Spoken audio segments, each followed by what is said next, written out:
Good morning, Turks and Caicos. You're locked into First Edition, where we ask the questions that matter and get to the heart of the decisions shaping our nation. This morning, we're joined by the Honourable Minister of Home Affairs, a portfolio that touches many corners of daily life in the Turks and Caicos Islands. It oversees everything from passports and status cards to religious affairs, transportation, DMV operations, and gender affairs. It's a wide-reaching and important ministry. And the minister is no stranger to public office, having previously led the Ministry of Health and Human Services during a particularly turbulent period. Besides, he's been in politics for ages. Now, I'm sure you know who I'm talking to. Listeners, viewers, please help me welcome our guest this morning, none other than our Grand Turk son, the Honourable Shaun David Malcolm. Honourable Malcolm, good morning. It's such a pleasure to have you. Good morning, Cheryl. How you doing? I'm good. How are you? Oh, not so bad today. It's a new day, one that God has given us, one we never had before. I am always grateful for a new day. I want to say good morning to all the wonderful people of these Turks and Caicos Islands, of whom I love so much. From Grand Turk to Salt Key to South Caicos to Middle to North and all over here in Providenciales, Pine Key, Parrot Key, Ambergris Key, and one or two on West Caicos as well. I want to say good morning to them. And then, of course, to the Turks Islanders all across the Bahamas and all in the U.S., the U.K., all around the world. I want to just say good morning to them. And good morning to you, Honourable Minister. Now, I notice you have on a black suit this morning. What's the significance? Well, today we start the journey of paying our last respect as members of Parliament to our fallen General, the Honourable Leon Wilson. Starts today. His viewing commenced at 10 a.m. this morning.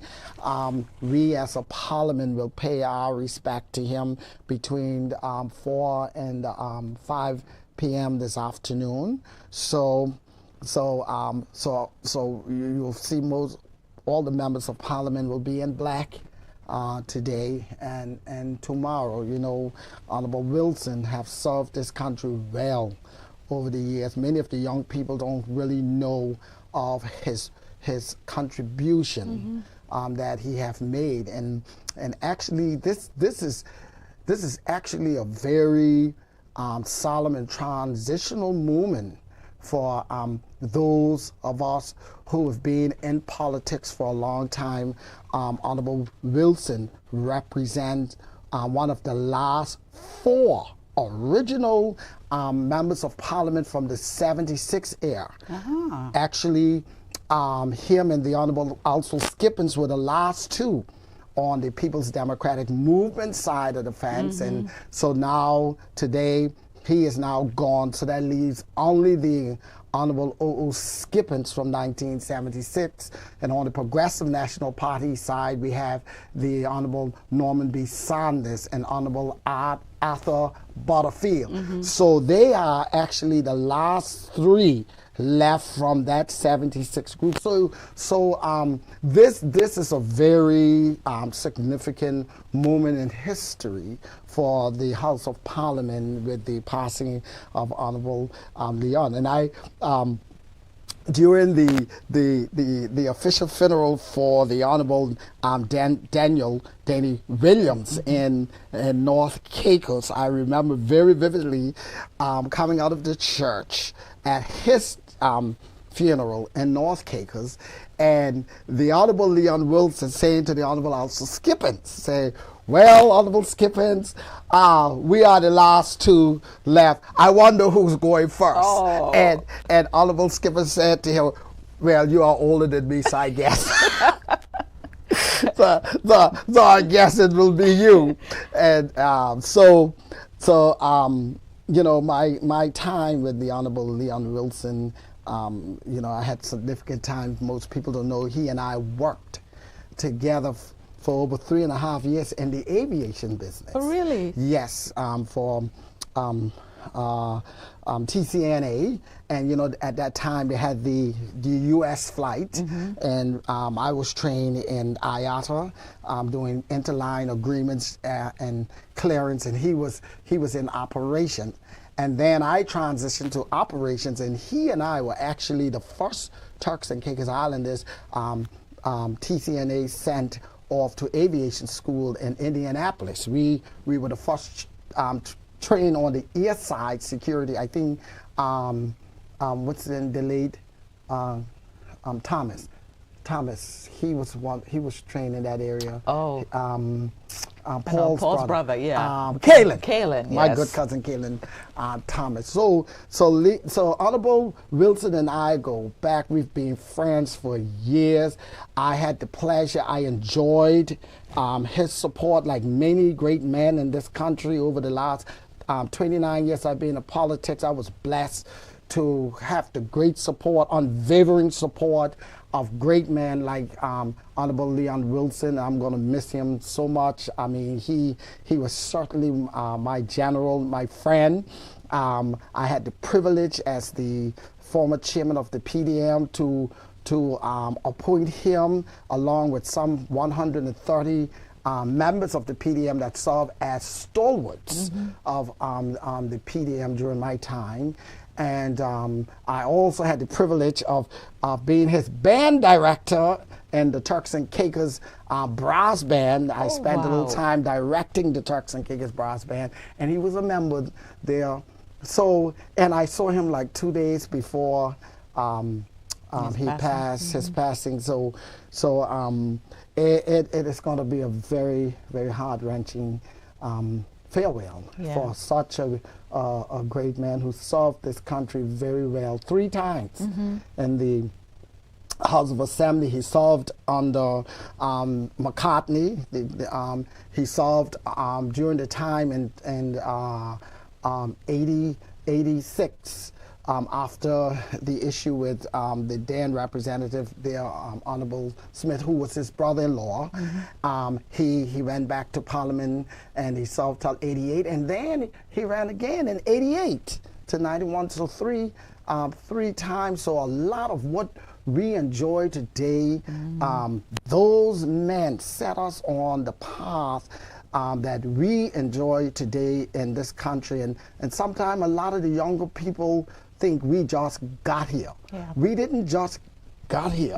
There are a lot of great men and women did a lot of great work to get us to what we enjoy today in these Turks and Caicos Islands, and I feel like we don't really give them the kind of honor that they should get. But Leon Wilson is certainly one of them who will be etched in our minds in the political. He's made his contribution, and you know, it's just a sad 2 days. You see, listeners and viewers, you can't miss this program. Our political historian. I mean, look at all the information we just had. I didn't realize Honorable Wilson had served 3 terms in Parliament. 3 times. Yes, 3 times. The second time was in a full term because I think he came in 86 during that period, and that was under the Honorable N.J.S. Francis, because N.J.S. Francis was the chief minister from 86 to 88. So he served in that time as well. And thank you so much, Honorable Malcolm, for paving the way for us, that where we are today, you helped lay the foundation, and you continue to lay that foundation for us. And like you said, sometimes we neglect to honor our own in the manner in which they should be. And so we want to register our thanks to you, and our post-thanks to the Honorable Leon Wilson, who also helped pave the way. But let's get a bit into your ministry. Let's start where most of the comments seem to land. There seems to be a delay in passports. What's the real issue behind the bottleneck, and how long do you think it will take for the system to be resolved? Well, Cheryl, I became the minister 3 months, or just about over 3 months ago. Short time. And the first thing I did as the minister, you get the departments together, the management, to find out where we are in every department. And of course, you know, we had that glitch and at the latter part of last year, Yeah. and that really sent that put the government on a hold. That it was a major setback in our systems. It cost us a lot. We are getting up to speed.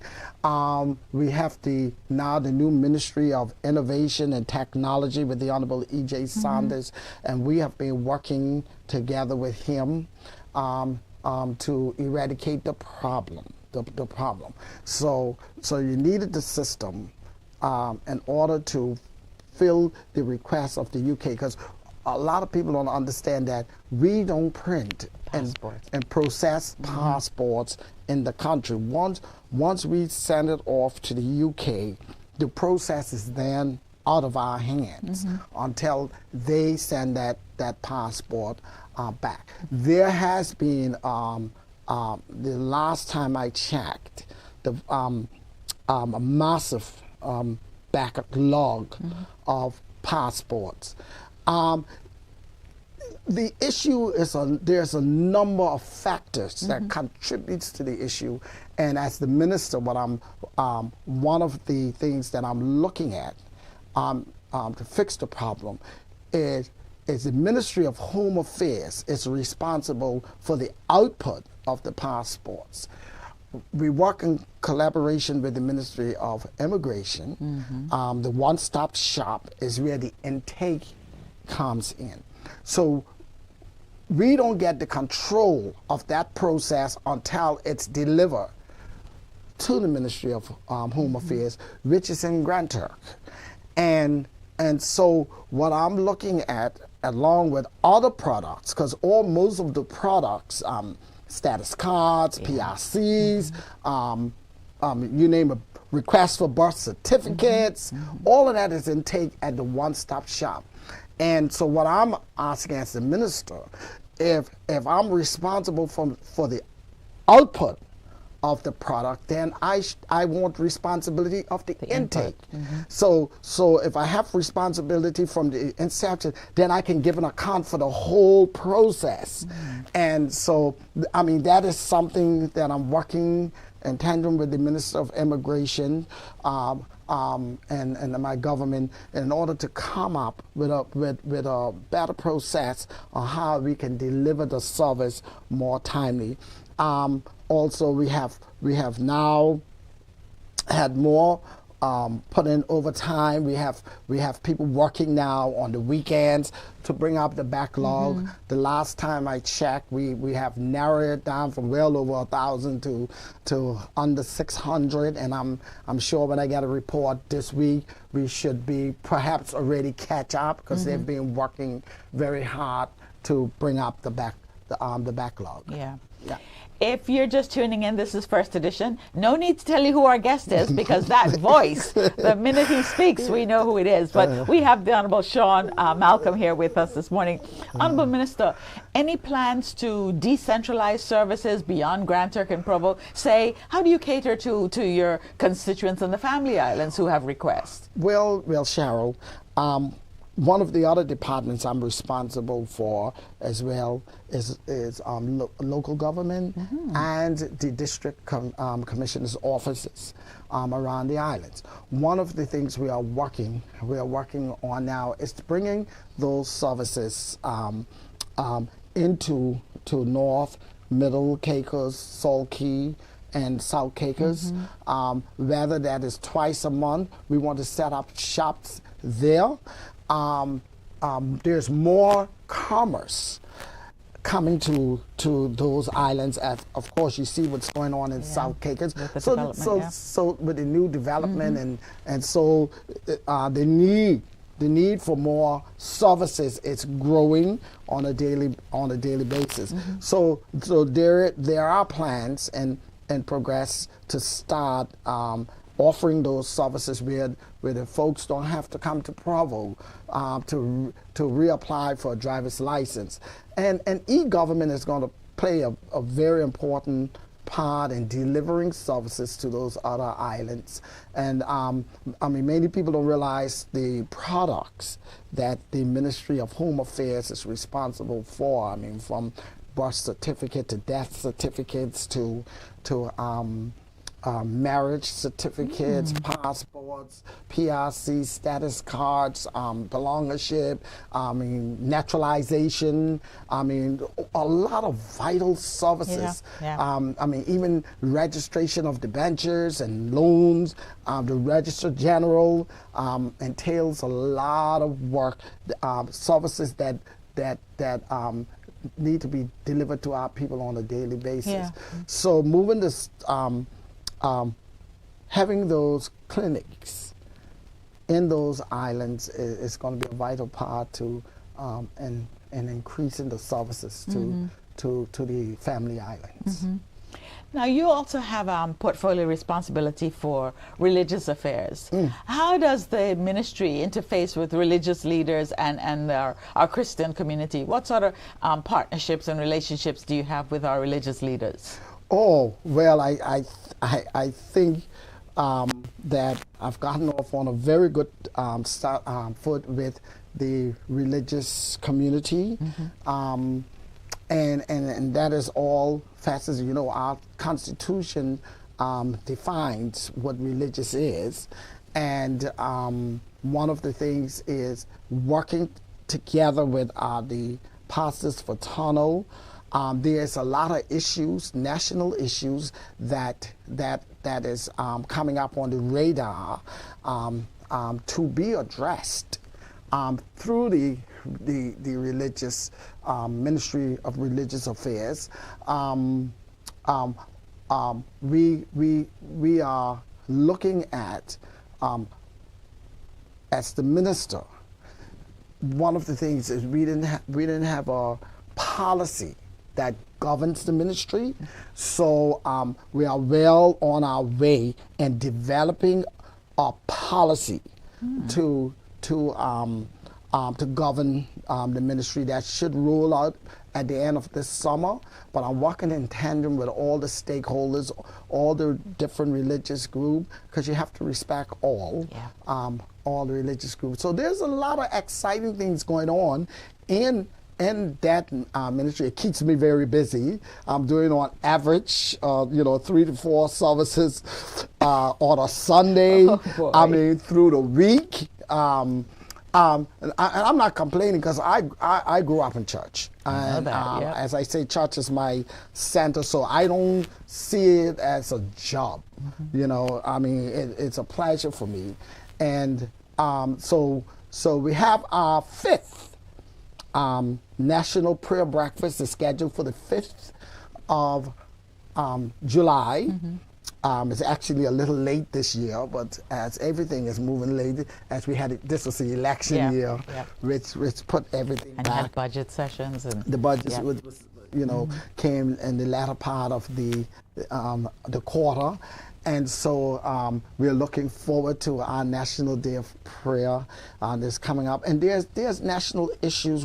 One of the issues you will see coming to the forefront as it relates to religious affairs, the issues of bar rooms opening on Sundays into Sunday morning. It is a national issue that the church, the Christian community, we are a Christian nation.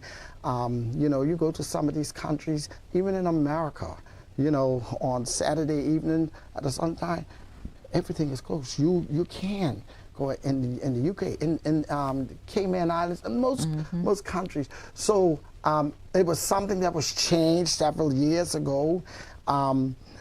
You have to protect the heritage. Yes. You have to protect the customs and the norms of the country, and it's not going to be an easy thing, but I think it's something that it's coming. Yeah, it's coming. I might as well say it's coming. It's our job to protect our heritage, and it's just not kosher. Yeah.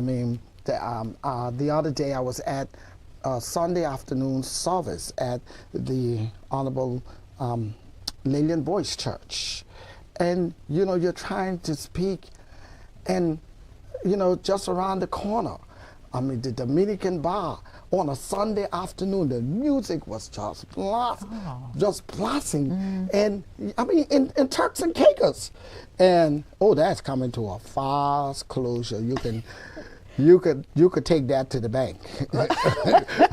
It is coming. It is coming.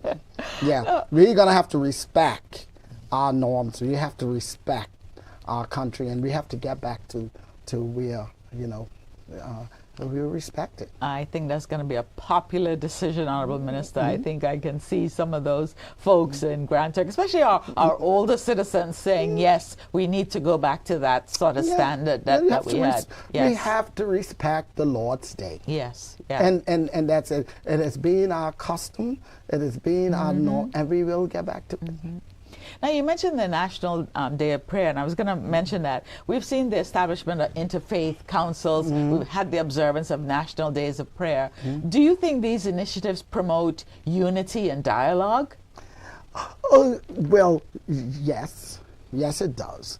And one thing so far, I've had a number of meetings with the religious community, and I'm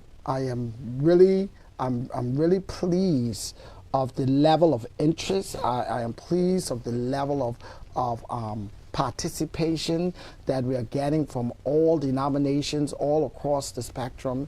The church is not just the moral conscience of the country, but it also the social. Yes. Oh, yes. Cornerstone of the country.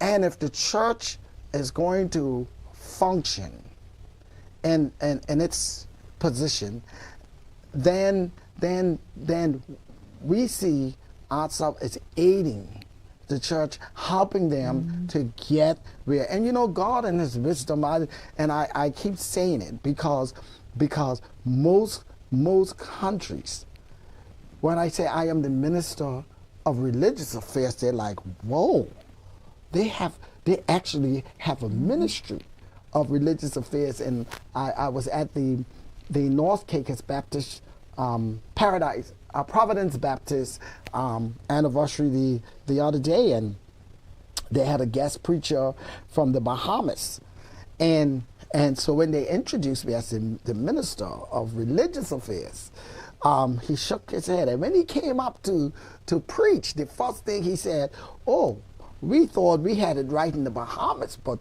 I have to talk to them." Turks and Caicos actually has a minister of religious affairs, and that's not a false thing. So God in His wisdom has used our premier to take this position, the Honorable Charles Washington Mizik, and it would forever be as a part of his great legacy, of which he will have already created in this country and will leave to institute to actually. It's just like e-government. It's another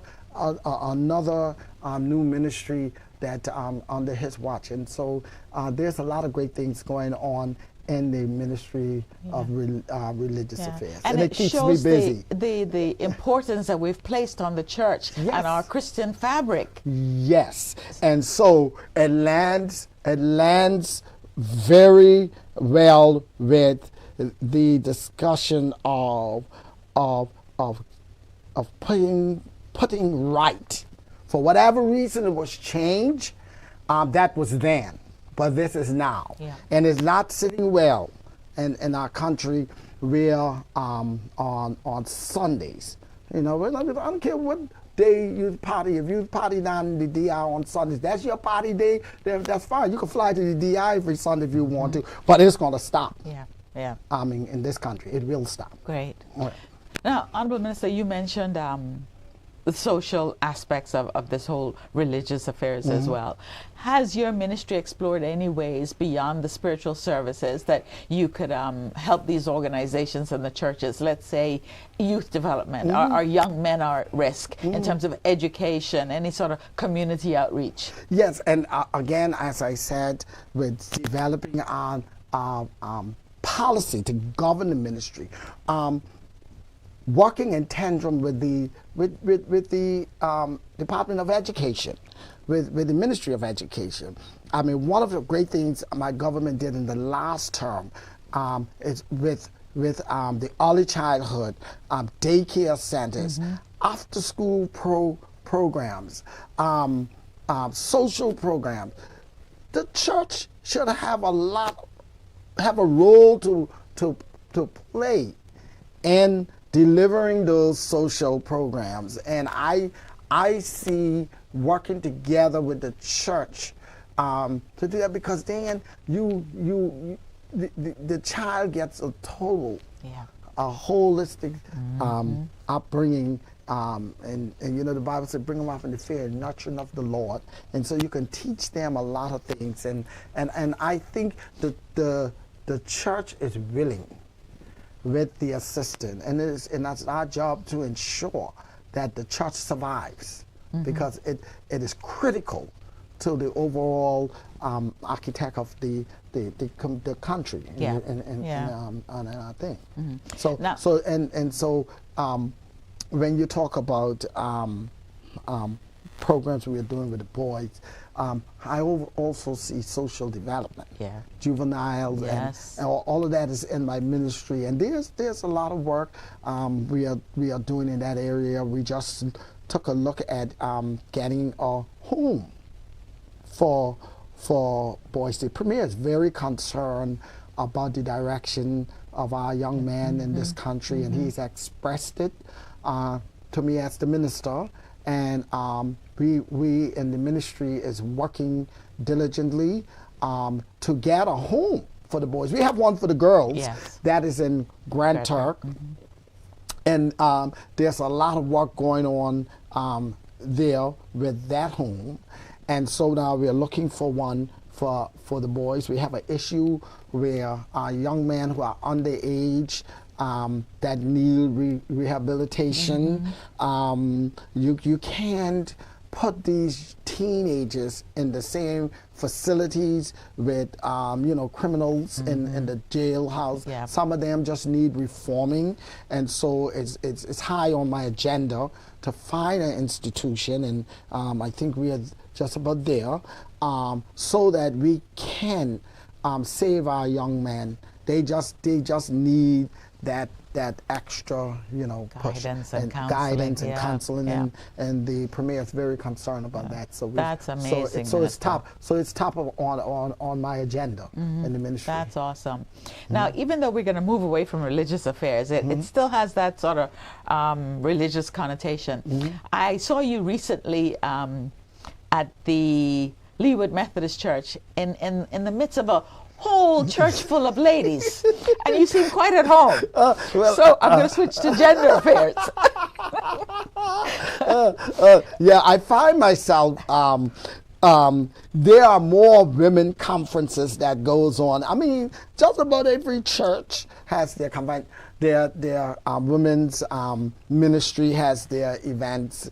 And as I said in Leawood, the only problem I have being amongst the women is no problem. I'm a lady. I'm a ladies' man. 500 women and I'll kiss all 500. But there are more conferences this year. The Anglican Diocese, their women conference was held here in Turks and Caicos. So I had the pleasure of joining them, and the Methodist women conference was held here in Turks and Caicos this year, and both of them were phenomenal events, and I was the only male actually in the whole church,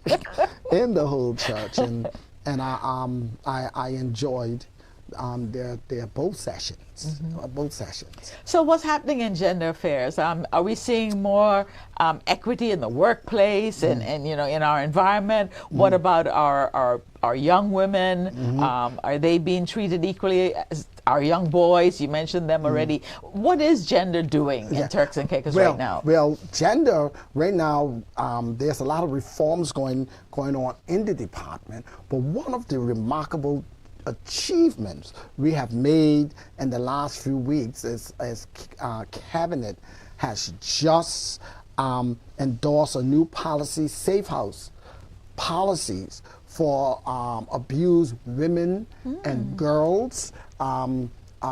That is now coming into operation, that we are making operational, which is a huge, it's being talked about for several governments now. And then I'm talking about on both sides. Yes. And again, I am glad to be the minister to finally deliver that vision.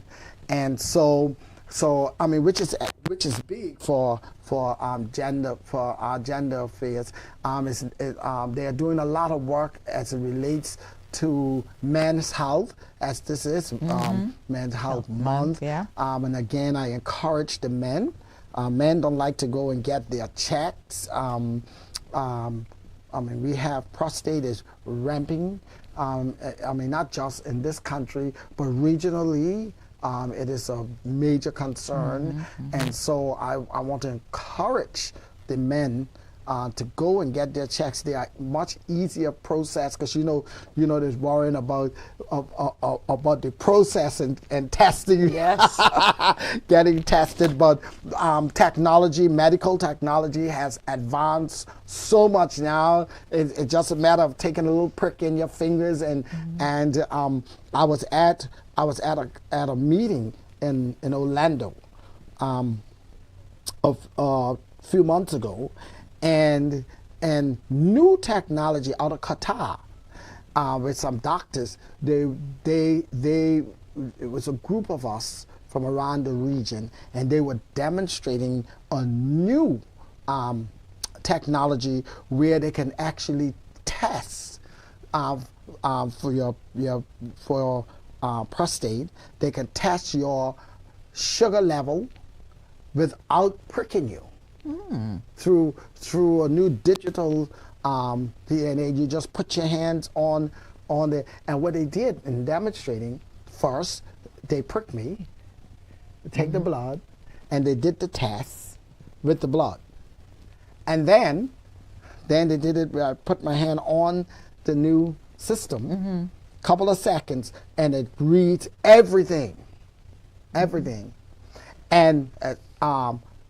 the read from the new system was exactly what they got from the blood. So it was as accurate as the very blood. accurate, very accurate. And these are new modern technology that is coming on the scene now in men's health area, and so but I encourage the men. You will live much longer. You have to know your numbers, know your status. What kills you fast is not knowing. Yeah. And so I encourage them all across the country, go out there, get your test, get tested. Yeah. You know, every time I say I move away, I'm going back to religious affairs. And in some areas, your ministry seems to all hinge on religion and gender. So in gender affairs, are there any partnerships with civil society or faith-based organizations to help you expand this whole talk about gender, or is government bearing this burden alone? Well, we do. First of all, there are international treaties that we are signed on through the United Nations, through the UK. We work with, especially with men, the 100 men, the million men, out of Atlanta, Georgia. We do a lot of work through there, and thank God for people like Mr. Leo Mizik and Hayden Boyce and the guys that works along with gender affairs in that initiative. And I encourage the men to join the 100-man group. Honorable Albert Grant and a number of them are a part of this organization. because of so much things going on, I missed the board meeting in Louisiana. It was last week, but I was busy with other things, so I couldn't go. But there's a lot of working with different organizations, local organizations as well. With gender affairs, there's a lot of work goes, and don't even talk about working with the girls. There's a lot of initiative through girls working with the young ladies as well. Yeah. So Ms. Dickinson, Ms. Carolyn Dickinson, our director, very active, is doing a marvelous job in running that department. Yeah, great. Now, Honorable Minister, let's shift again into transportation. You also have portfolio responsibility for that. What are your ministry's plans to, in terms of public transportation? Well, I'm about to take to cabinet the initial plans for public transportation. You know, we have a huge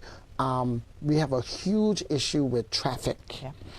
You only need to try to get from Blue Hills to Leeward in the morning, in the morning to get here. And even Leeward coming the other way is getting bad. To get here for 9 o'clock from Thompson Cove, I literally had to leave at 8. Wow. To make my way up the highway hour before, just to get here for 9 o'clock. So that tells you where we are. There's a major concern that I and my government is dealing with. One, we have the illegal jitneys is one crisis, and to deal with eliminating and the jitneys off the street, we have to come up with a comprehensive public transportation system. And again, it is high on my government's agenda. If you see with our manifesto, our 2.0 manifesto, we made a commitment to this country that in this term we will work, one, on a comprehensive public transportation system, and 2, we will work diligently to eradicate this country of the jitneys. Yes. And one of the first moves that I and my government has already made is reducing the importation of Japanese vehicles from 10 years now to 5 years. Right now I'm working, which is a major accomplishment in the last 3 months as the minister. I'm working now with the Attorney General's office to now to get for the first reading the amendments to the law, that so hopefully by the end of the summer that will come into effect. Also, I've also in the Department of Transportation have removed the requirement for a certificate for importation of vehicles from the United States. Another huge impediment, because what I found is that we had a lot of people have their vehicles back up on the ports in the United States. So I want to report to the country today that is far coming to a closure. As well, the Attorney General's office has just finalized that. So hopefully by the 15th July, that should be in history. You will no longer need a certificate, because if the law say 10 years and below, why do you need a certificate to bring in a vehicle that the law allows you to bring it in? I mean, I just saw that as it's too much burdensome bureaucracy. You have to write to the director of traffic to give you permission to bring in a vehicle that the law already allows you to bring in. So that is good news for the people. That is an achievement. Yes, it's good news that they will no longer need that certificate. So that is one part. Then the other thing, the traffic department, the Department of Motor Vehicle, works manually. And today's it's manually. So transforming the department is well on the way. We're starting with decals. We're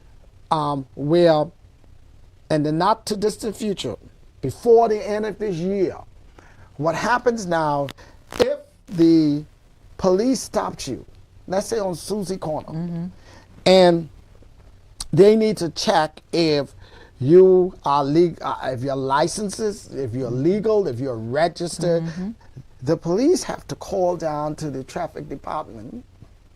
God help you if you get somebody, and we'll talk about customer service down, because it is a huge problem within the public service that we have that must be addressed. But they have to call down and to verify whether this vehicle is registered or not. That's if I don't have my decal. Even if you have it. Oh, really? Oh, you know, there's a lot of illegal stuff going on, you know. So you still gotta, still gotta verify, because things are not things as not as though they seem they are. And it's not just with decals. It's birth certificates. It's, I mean, everything is. There's a lot of fake documents going around, and so that's why. That's why it's so necessary to move into digital, into the digital operation. And so what is going to happen with the new decals, where I'm changing the whole decal system. With the new decals, the police only have to scan it, and your picture, your name, whoever you are, they will know there and then whether you are illegal, whether you or not. Right there. That's coming. You're really going to the electronic age, Minister? Oh yes, because we have to clean up this department. We have to clean up the issue of public transportation. We have to clean up the streets, because it's a major problem. Yeah. And with the taxi drivers, I'm sure why there's still noise out there, Cheryl. I'm sure when the Honorable Arlington Musgrove became the Minister of Immigration, he coined a phrase that he was the new sheriff. Yeah. And Todd, and I was his deputy sheriff. When it comes to the Department of Transportation, there's a new sheriff in town. And those who don't know the sheriff, they're gonna soon know the sheriff. And the issue with the taxi drivers, illegal taxi drivers, oh, that is coming to a fast closure too. I had the opportunity, since I became the minister, I've met with the taxi drivers. While I'm sure, while we are working to deal with their issues, there's a number of issues, and I made a commitment to them that I'll work at fixing them one at a time. But we are making progress, and you will find out that a lot of them daily, those who have been having issues, couldn't get taxi plates, couldn't get those things, you'll find that noise is coming down slowly but surely.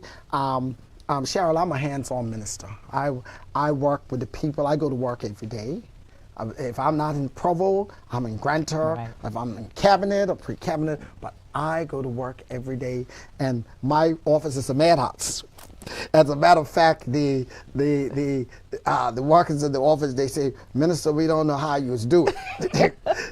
I'm one of them. I don't require appointments. I'm a strong believer that that when people stood up in the sun to vote for you, they didn't need an appointment to vote for you. That is so So true. I'm a strong believer that I find a way to see them. And at some point of the day, I have to cut it off in order to get other work done. Right. I have to cut it off. But I mean, I get in my office. No, I don't start before 9. No, I don't start before 9. But I get in my office and before 9:30, before 11:30, 12 o'clock, I could already seen 30 people. Wow. And as they one go, there's 2 more there. There's 2 more there, but I'm not complaining. But a lot of it's to deal with social issues, because I also deal with social development. We didn't talk about that yet, but I also have social development and welfare. So there's a lot of issues that I deal with there, and then a lot of issues with the taxi drivers. But you will see that the noise is dying down. I believe that our job is to serve the people, and the market is huge out here. It will grow, as I told them. I met with them on last Thursday to talk about a new system along with the Minister of Innovation that we've come up with to help and to help them to better their businesses and to eradicate the illegal taxi drivers. So we are tackling 2 major issues for the taxi drivers, and I think if my government, if we can get that right, I think the taxi drivers in this country is going to be very happy, and what will happen is they will make money. Their business will survive as it should. And nobody goes into business for charity.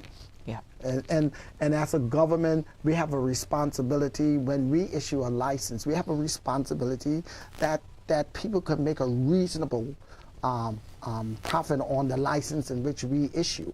So our policies has to be in line so that, and we cannot oversaturate the market, but the quota issue also is one of that is coming to a fast closure as well.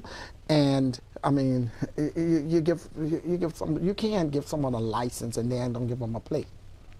It's counterproductive because the license, the business, the way you make money with that public service license is for the taxi. So why give you a license if I can give you a plate? So it don't make sense. So we are working, and I am grateful. As the minister, I'm grateful for the taxi drivers for being understanding. And some of them, they've been, sometimes, and we do understand, they've had so much issues for a long time, and sometimes fixing it today is not quick enough. But I'm grateful for them for working with me, and I've made a commitment to my government to work with them, and if we work together, we can achieve. And we will achieve things. It won't be perfect, but getting to that point where we can survive, I mean, the common ground is very important. So I'm working with them. So there's a lot of reforms coming in transportation. From all that you've said, Minister, sounds like the sheriff for transportation has been promoted to a state trooper. So we're grateful for that. The Honorable Musgrove going to have to coin a different phrase.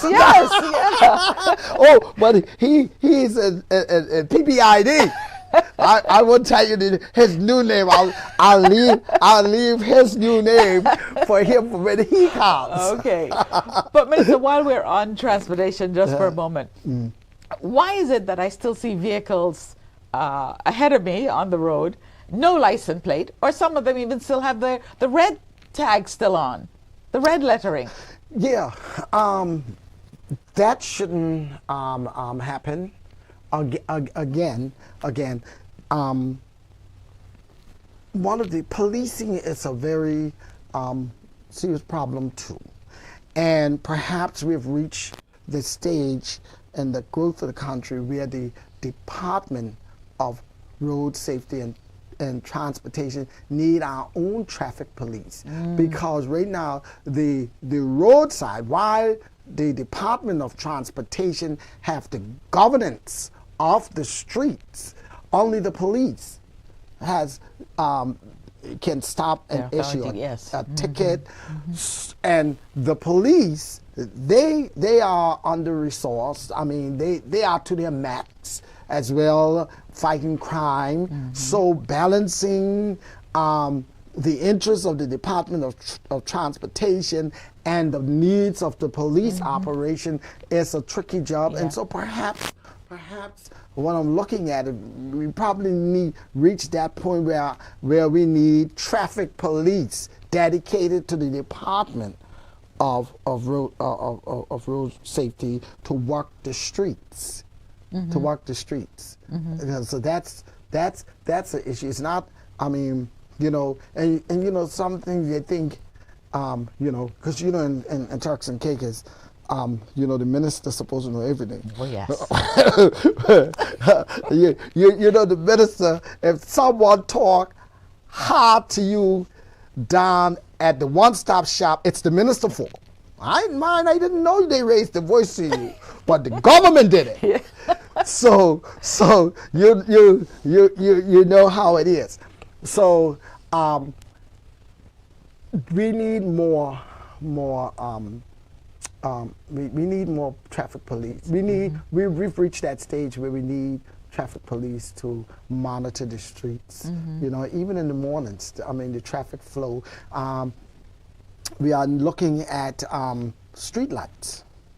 The need has come in order to control the traffic flow. You know, in the morning, because sometimes if you're trying to get out from the other side of Susseton or Pratt's Road in the morning, I mean, even though they see the cars back up, they ain't gonna stop. Yeah. If there's no police on the corner to control the flow of the traffic, they're not gonna yield. And we don't respect the road signs, the yielding and the stopping signs. Yes. Yes, and there's more need for the signage. Yeah. We are working on. I mean, the Department of Transportation, we have all the new signage to Iraq across the country, and it needs to get up. And we're looking, because the way government works, even though we have the signage, Public Works have the responsibility to put them up. You know, because I wish I could just take them, but one night just go and put it in the ground. and just put it in the ground. You know, and the premier gets annoyed because he can't see the traffic. Because you know, I mean, you know, experience is very important. Oh yeah, Sharon. Cheryl, you know, and I mean, the premier, he sees these things, and he will call you in. He would let you know, I was driving down the road and I didn't see the sign. You know, because it is important to get it up. But you'll see more signage again. Now we're working with the Public Works Department to do it. You know, and then the other thing with road traffic, there are major legislation reform that is coming also in the Ministry of Transportation, because a lot of our problems that we have is legislative problems. And you know, I'm not taking up for the director, but there's a lot of things that the director get blamed for that it's not him. It's an impediment from the law. It's what the law say. So as the minister, it's my job to look at the law now and fix those impediments in the law so it can make sense. Because some of it doesn't make sense. Yeah. So, Minister, is it that the laws are antiquated or we're just outgrown them? Some parts could be antiquated, and in many parts we have outgrown it. And so, so there's a great need for legislation reform and to move with the times. Yeah. And so, and it doesn't matter who is the director; it's the law Yeah. that prohibits Yeah. certain things. So as the lawmaker, I have to focus on fixing those impediments in the law in order for it to work, Yeah. make it more palatable for the people. That's a good point. Yeah, so the, Yeah, you gave me a great segue when you mentioned, someone perhaps in customer service not smiling or being disrespectful to the public and government getting blamed. In that sense, then, the public often talks about accountability. We talk about it, but it's rarely practiced. What benchmarks have you set in your ministry? How would you like us to judge your performance at the end of the day? well, Cheryl, the first day I showed up to work in the Ministry of Home Affairs, I had a meeting with all the department heads in the ministry. And I said, this is how it's going to go. You win, we all win. When one lose, we all lose. But we intend to win. And it's working together with each other. They know me. I tell you, I'm a hands-on minister. I don't have no problem calling down, and sometimes, how government is, sometimes they say, the law has and I think a lot of people don't understand, there is this divider between the ministers and the technocrats. Yes. And there's certain things ministers can't do, and there's certain, but it's how you lead, and it's how you work with your team. You can't be so big-headed that your team can't talk to you, and you can't be so separated that you can't talk to your team. And I let them know, when Cheryl has a problem, you got a problem. And if you got a problem, I got a problem. And we all have a problem. So let's fix this problem together. I'll go down there, I'll jump in my car. I'll jump in my car and go down to the director, to deal with, because at the end of the day, I serve the people. I serve the people. So I have a responsibility to make sure that they see me. Sometimes they say, Minister, you come down here? Huh? No, you don't have to come. I go down because I want to see what's going on. I want to see what is happening. Sometimes I say, okay, then tell me. I want to know the whole process. Tell me what happens. Okay, Cheryl dropped her application. Can you tell me what happens next? Because I want to know what happens next. So I can say, okay, so she dropped it 6 months ago. How come? Why is John Doe, whose application came yesterday, is already done, but you dropped yours 1 year ago? It's tough. So I want to know, how does that happen? Yeah. So okay, so here's how we can work the system. And so it's working. It is being hands-on in your ministry so you can get delivery. Because only one thing I'm interested in, the service being delivered to the people in a timely manner. I want, when you say to Cheryl that your application is in, and in 4 weeks, if it's 4 weeks from the day you put in that application for the output, I want in 4 weeks, when Cheryl comes to pick up that product, it is done. Yep. And I think that's what the general public expects from all sectors of the government. If your process is 3 months, then for God's sakes, at the end of 3 months, let that product be there. Then people will understand. Yeah. The problem is when they put it in, and 1 year, nothing happens. 2 years, they call over and under. Listen, my government has done so much for the public service. And the people, and the people pays, and they expect a timely service from, and that's what you owe the public. You ain't doing the public no favor. The public pays your salary. The public pays mine. Yep. So we have an obligation to work for the public, and that's what we ask the public. Please serve the public, but serve them pleasantly. Oh my Lord. They do sometimes, they do like they're doing the public a favor. You're not doing the public a favor.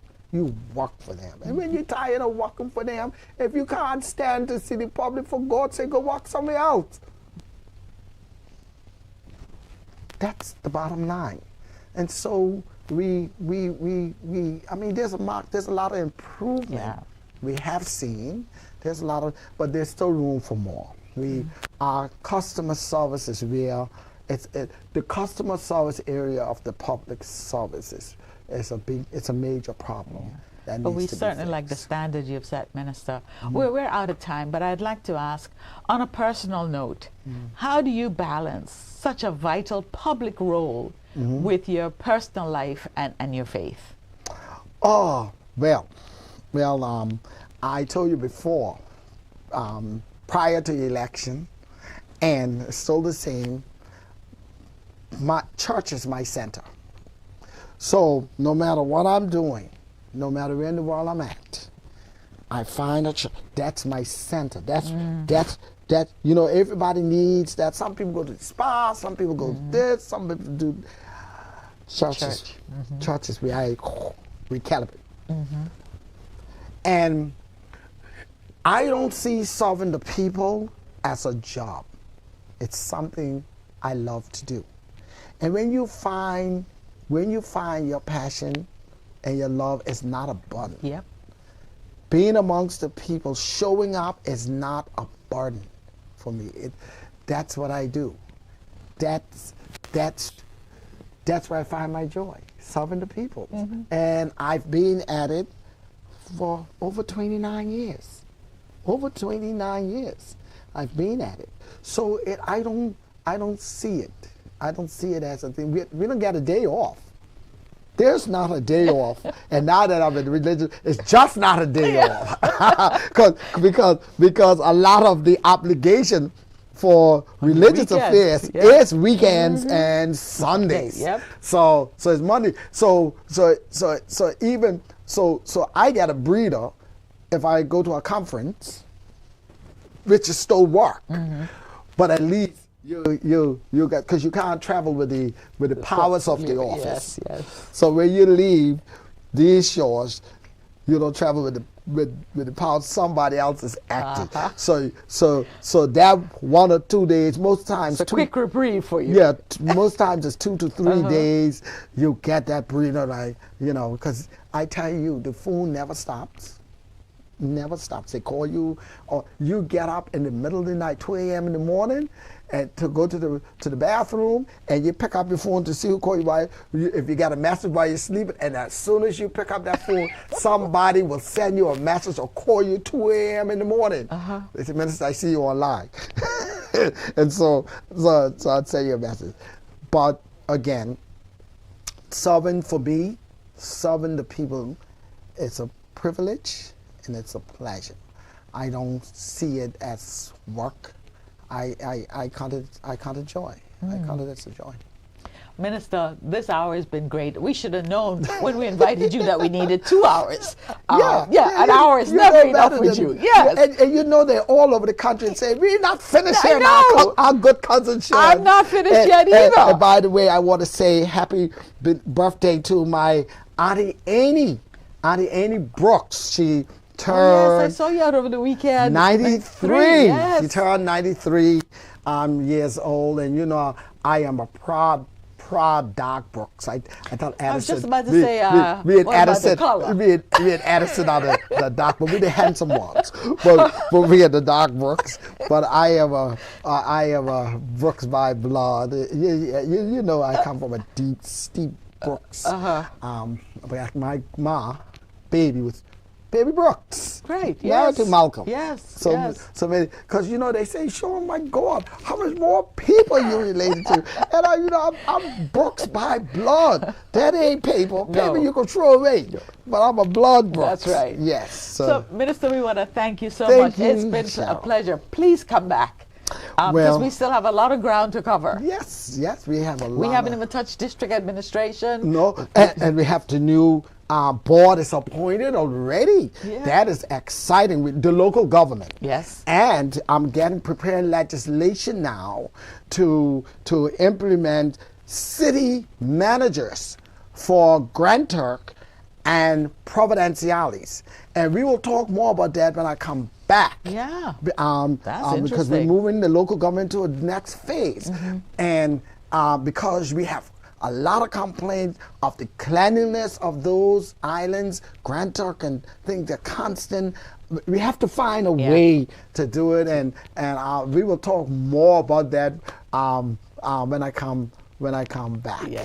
to sit down and chat Listeners, with you. viewers, this has been our good cousin, the Honorable Minister of Home Affairs, the Honorable Sean David Malcolm. Honorable Malcolm, I want to thank you again for Thank you. taking the time out this morning, braving the traffic to join us here on Thank First you. Edition. We Thank look you. forward to having you again. Sometimes I put on my flashing light. And one day I had someone in the car. They say, "Oh minister, you can't go up today." I put on my flashing light because I was on my way. I was late for a meeting, and I put on my blinkers and I gone in the middle. And they say, "Minister, you can't." I said, "I'm the minister of traffic." That's right. There you go. That's right. Sheriff. So thanks a lot, Minister. We thank you for your Thank service to you. country and to fellow man, for all the decades you've put in and the days that you continue to serve us. We're very grateful. Well- This has been First Edition. We'll see you again on Thursday.